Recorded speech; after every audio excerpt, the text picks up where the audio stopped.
Bonjour à vous, bienvenue pour cette nouvelle vidéo, merci de me suivre. Ici, nous allons établir une fonction qui va permettre de faire un diagnostic de l'état de votre batterie, à savoir où elle en est au niveau de sa durée de vie et quelles applications, par exemple, pourraient faire défaut et jouer là-dessus. Et donc, pour approfondir mes propos et vous montrer un peu plus concrètement par quelle technique de commande on va utiliser pour faire ça, nous allons aller directement sur la page de Microsoft, sur, sur un lien qui est dédié justement à cette ligne de commande que nous allons utiliser.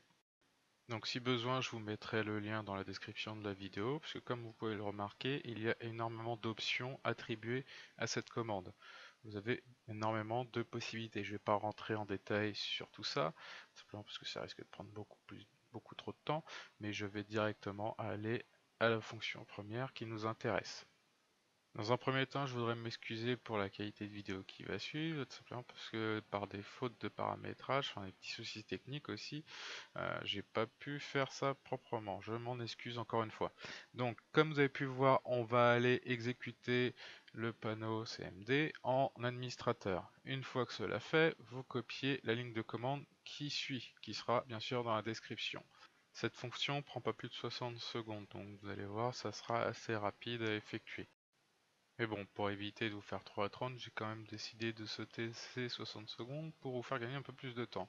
Donc une fois que cela fait, il analyse toutes les données qu'il a récoltées et vous donne un lien vers un fichier à ouvrir où vous allez avoir justement tout le résultat de ce diagnostic. Donc pour faire simple, on va sélectionner la zone du lien justement qu'il nous aura donné, on va le copier et aller tout simplement dans l'explorateur de fichiers. Une fois cela fait, vous avez juste en haut le raccourci des fichiers. On va le sélectionner et coller justement ce lien. Vous n'avez plus qu'à appuyer sur Entrée et tout simplement votre page va se charger. Nous avons maintenant en face de nous le rapport de diagnostic de consommation électrique. Donc on va avoir le résultat des analyses, différentes erreurs, donc des choses qui pourraient être à corriger soit par des pilotes, soit sur des paramétrages, ce genre de choses.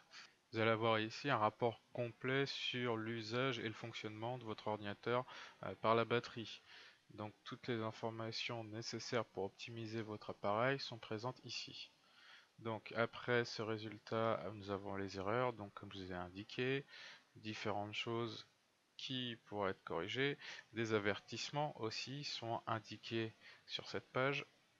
Tout ça est à prendre en compte pour optimiser votre appareil, parce que le souci d'autonomie ne vient pas forcément de la batterie en elle-même. Vous pouvez avoir énormément de logiciels ou de fonctionnalités qui travaillent en tâche de fond sans que vous en apercevez, et cela pompe énormément là-dessus sur la batterie. Donc pour continuer, on va avancer encore un petit peu sur notre page. Comme vous pouvez voir, elle est assez importante. On va avoir en complément une partie information qui va nous rajouter quelques petites indications sur la stratégie utilisée par l'ordinateur sur la gestion de l'alimentation. Si on descend encore un peu plus bas, on va avoir justement des informations plus détaillées sur la batterie en elle-même, comme par exemple la capacité de charge, capacité théorique et la dernière recharge complète, à combien elle a été mise.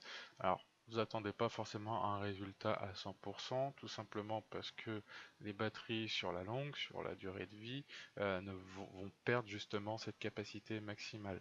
Vous attendez pas à ce que le fabricant la prenne forcément en charge si vous avez baissé un tout petit peu. Il y a un seuil de tolérance à ce niveau-là qui permet une prise en charge par la garantie ou non du fabricant.